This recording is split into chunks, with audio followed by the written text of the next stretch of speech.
Magandang araw! Welcome muli sa video tutorial ni Ma'am Salonga. Our topic for today is about solving quadratic equations by factoring. And the learning competency is the learner solves quadratic equation by factoring. Factoring is another method that can be used in solving quadratic equation. This method is generally used on equations ax squared plus bx equals to c or ax squared plus bx plus c equals to 0, and it must be factorable. And for us to use factoring in solving quadratic equations, we need to understand and remember zero product property.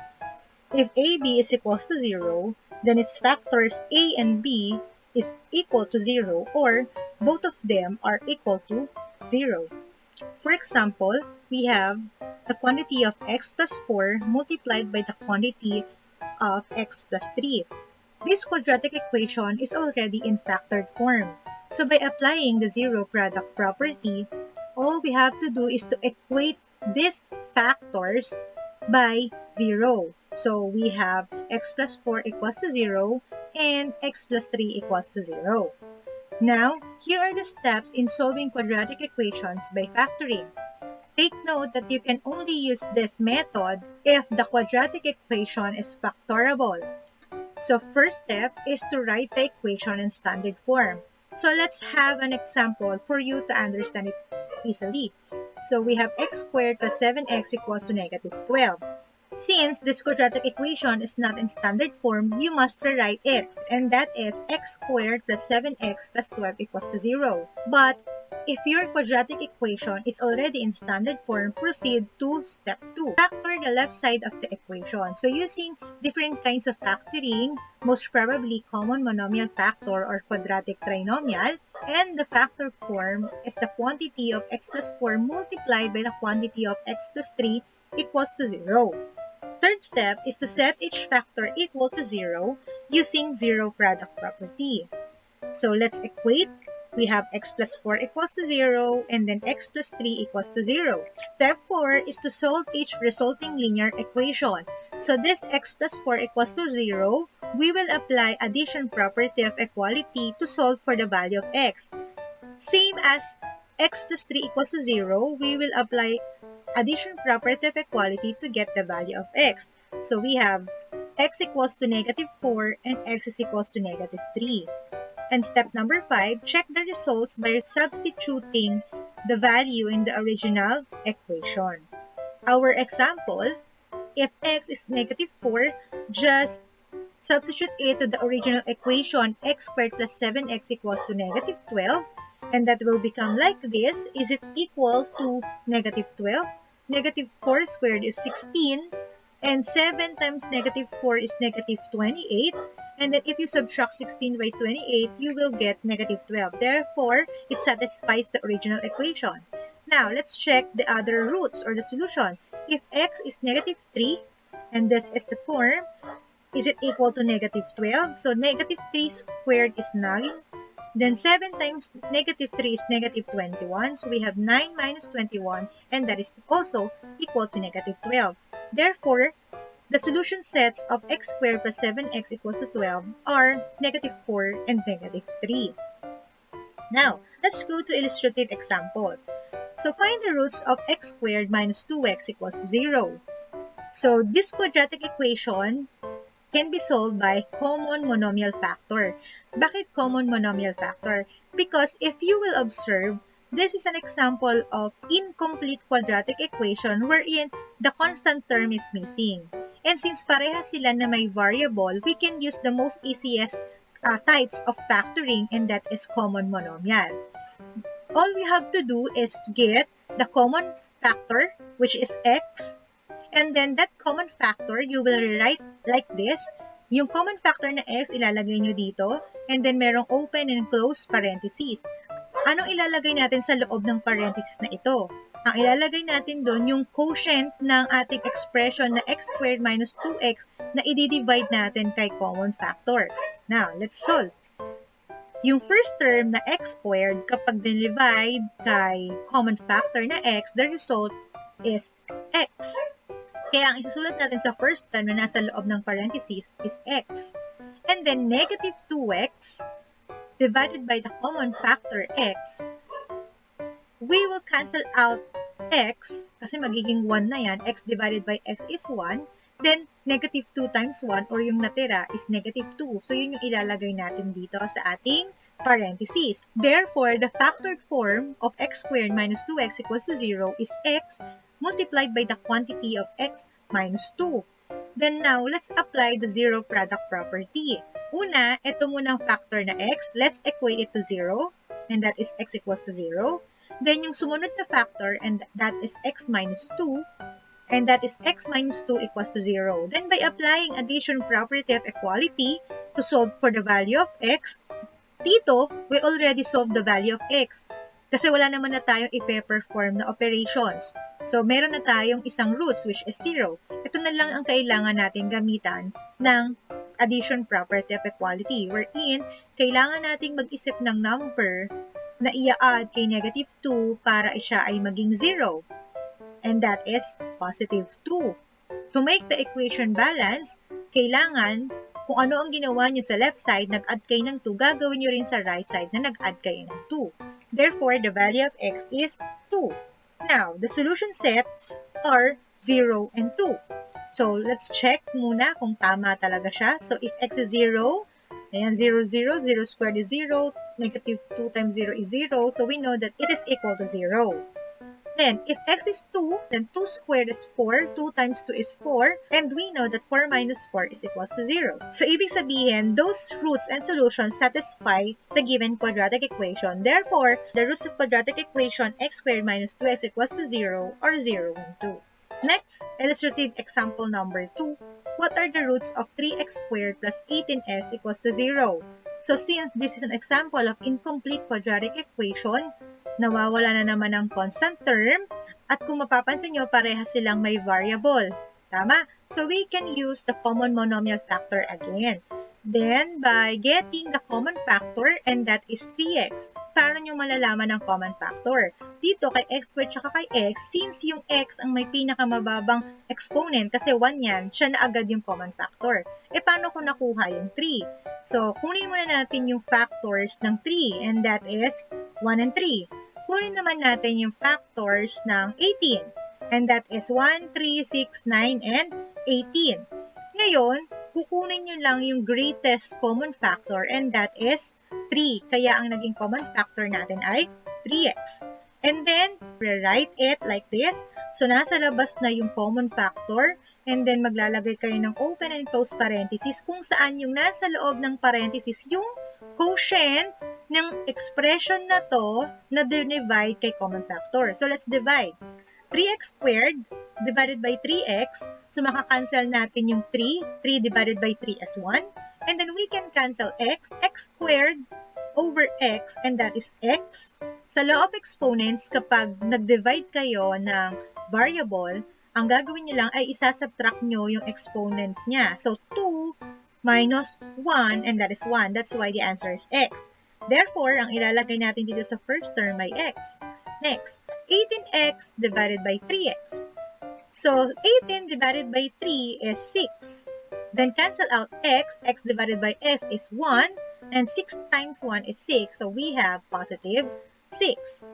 And this is the factored form of 3x squared plus 18x.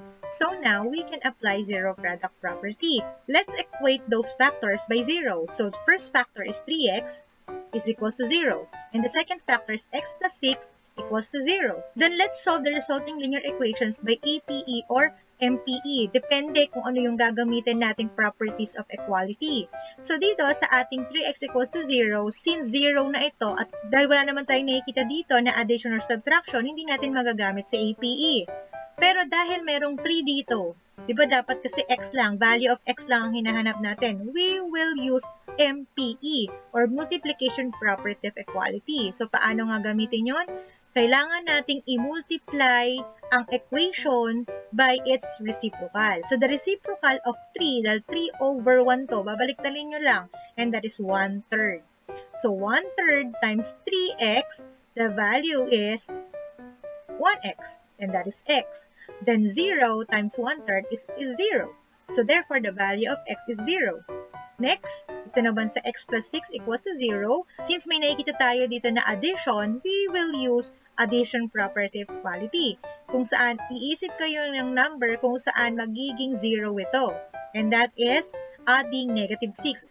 And then the value of x is negative 6. So our solution sets are negative 6 and 0. So let's check if they are the roots or solutions. If x is 0, by substituting it to the original equation, and that is 3 times 0 squared plus 18 times 0, is it equal to 0? So 3 times 0 squared is 0 and 18 times 0 is 0, therefore it is equal to 0. Then if x is negative 6, so we have 3 times negative 6 squared plus 18 times negative 6. Is it equal to 0? So let's simplify. Negative 6 squared is 36, and 18 times negative 6 is negative 108. Then 3 times 36 is 108. Then if you subtract them, it is equal to 0.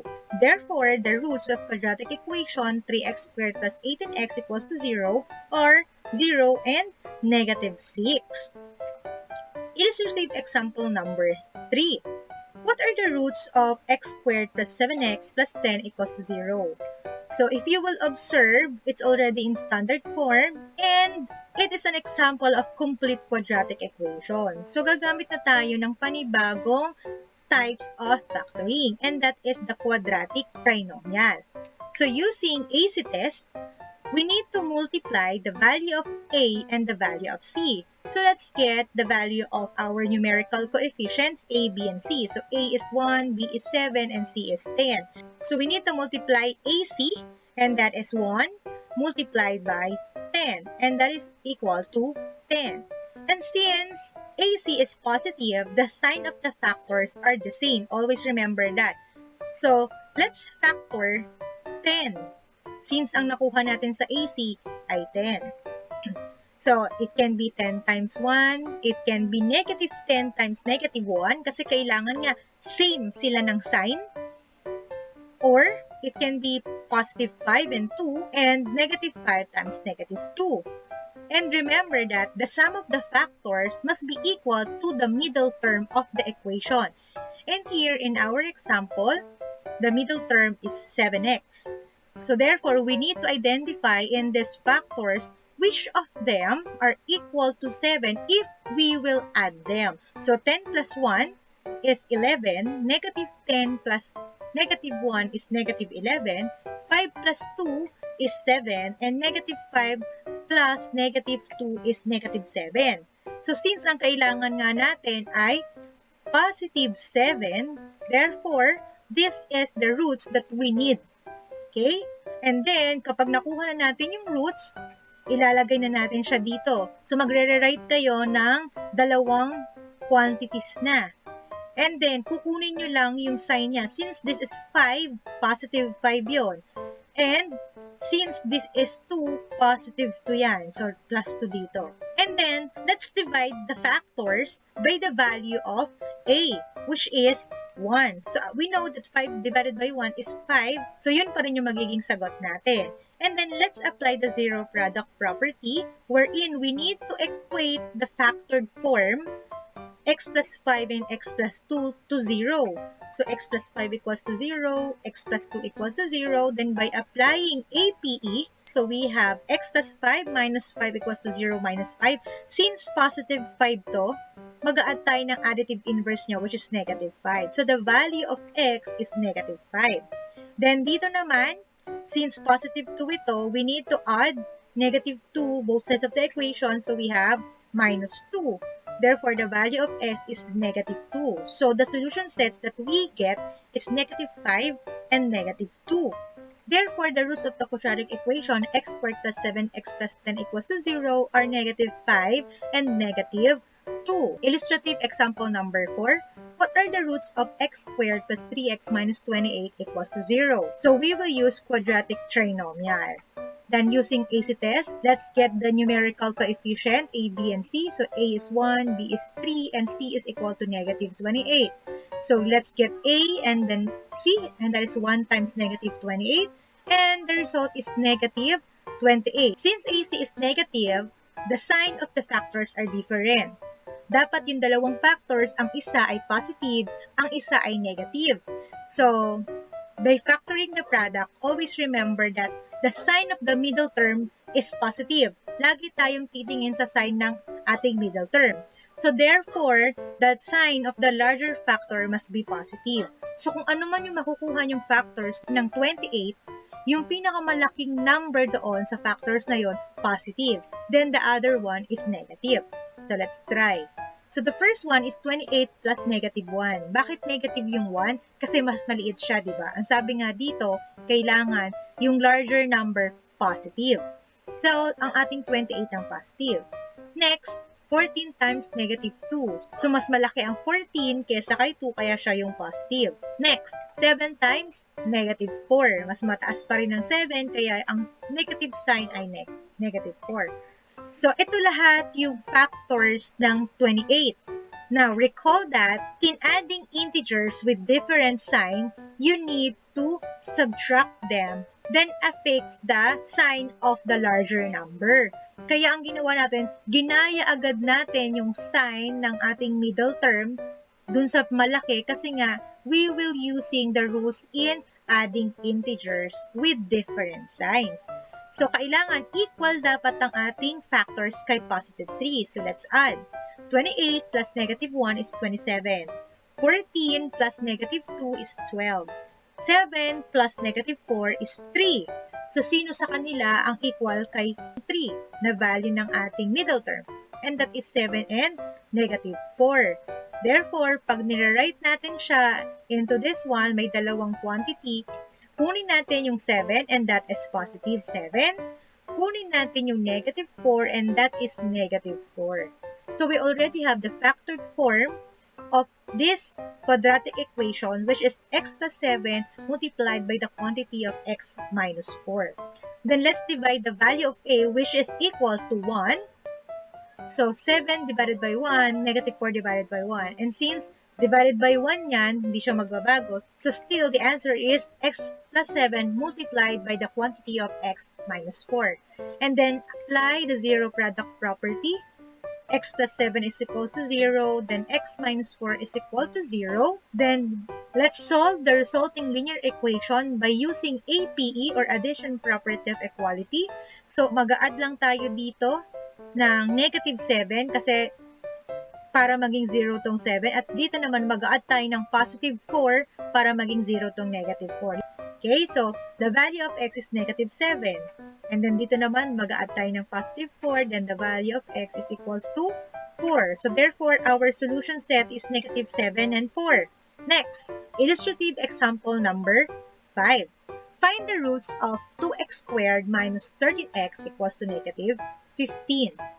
So, in this quadratic equation, we need to rewrite it into standard form.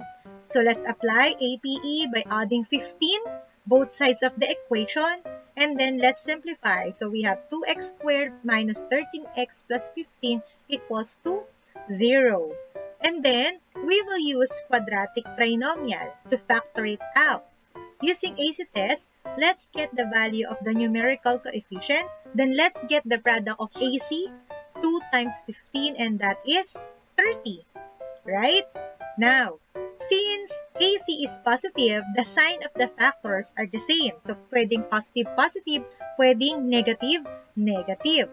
To factor the product, tignan natin agad kung ano yung sign ng middle term para hindi na tayo masyadong mahihirapan. Since ang middle term ay negative at ang sabi naman niya dito, ang sign daw dapat ng factors ay dapat magkapareha. So, ang kukunin na lang natin na factors ng 30 ay lahat ng negatives. So, the factors of 30 are negative 30 and negative 1, negative 15 and negative 2, negative 10 and negative 3, and negative 5 and negative 6. Then, the sum of the factors must be equal to the middle term of the equation. Since our middle term is negative 13x, let's identify which of these factors is equal to negative 13. So, negative 30 plus negative 1 is negative 31. Negative 15 plus negative 2 is negative 17. Negative 10 plus negative 3 is negative 13. And negative 5 plus negative 6 is negative 11. So, therefore, ang kukunin nating factors ay negative 10 and negative 3. So again, we need to rewrite into this. May dalawang quantities. And then, una nating factors is negative 10. So ang ilalagay natin, negative 10. And then, sumunod negative 3. So nandito yung negative 3. Then, we need to divide the factors by a. So ang a natin ay 2. So we need to divide negative 10 and negative 3 by 2. Then, negative 10 divided by 2 is 5.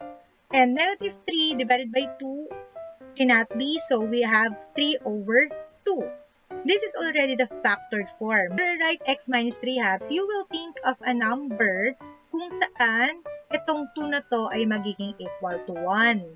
So, minultiply lang natin siya by 2.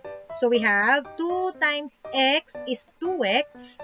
Then, 2 divided by 2 is 1, multiplied by negative 3, and cancel out yan. So, we have negative 3, and that is 2x minus 3. So, therefore, the factored form of quadratic equation 2x squared minus 13x equals to negative 5 is x minus 5, 2x minus 3. So, parehas lang naman itong dalawa na to.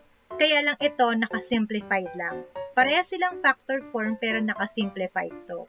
Then, let's apply zero product property. So, we have x minus 5 equals to 0 and 2x minus 3 equals to 0.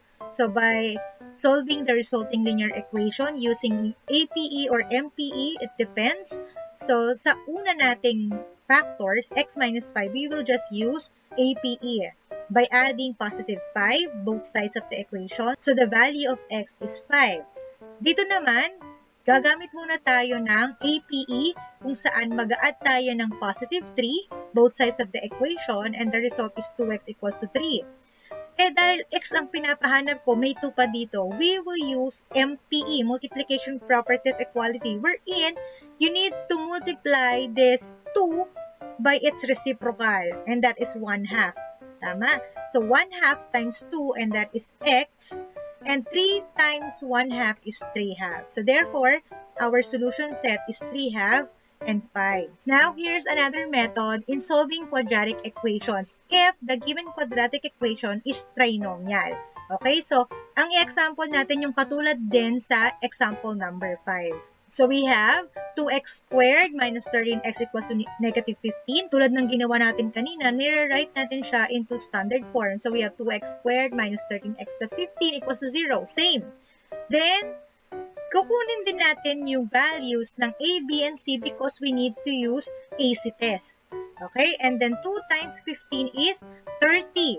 Let's draw a diamond. So kung mapapansin nyo, itong diamond na to, merong 4 na edges. Dito natin ilalagay yung mga numbers na kailangan natin. So sa top, dito ang ilalagay natin ay yung product ng AC test. And then sa baba naman, ang ilalagay natin yung ating value ng b o yung ating middle term, and that is negative 13. Next, ang ilalagay natin dito sa dalawang side na to ay yung factors na makukuha natin na kapag minultiply nyo, equal kay 30 at kapag inad nyo, equal kay negative 13. As sa nakuha ng factors natin kanina, that is negative 10 and negative 3. So, dito nyo ilalagay yung negative 10, dito nyo ilalagay yung negative 3. Then, let's divide the factors by the value of a, and that is 2. Then, negative 10 over 2 is negative 5. Negative 3 over 2 is negative 3/2. So, it will become like this. X minus 5, x minus 3/2. And this is the factored form of our quadratic equation 2x squared minus 13x equals to negative 15. Then, apply the zero product property. So, we have x minus 5 equals to 0. Then, by applying APE, we get x equals to 5. Next, x minus 3/2 equals to 0 by applying APE. So, we have x equals to 3/2. Therefore, the solution set is 3/2 and 5. Diba parehas lang sa ating sagot kanina. Maraming salamat sa panonood at pakikinig. Sana kayo ay may natutunan sa tutorial na ito. Ako si Ma'am April Marisa Longga na lagi nagpapaalala na huwag kalilimutang magsaya habang natututo.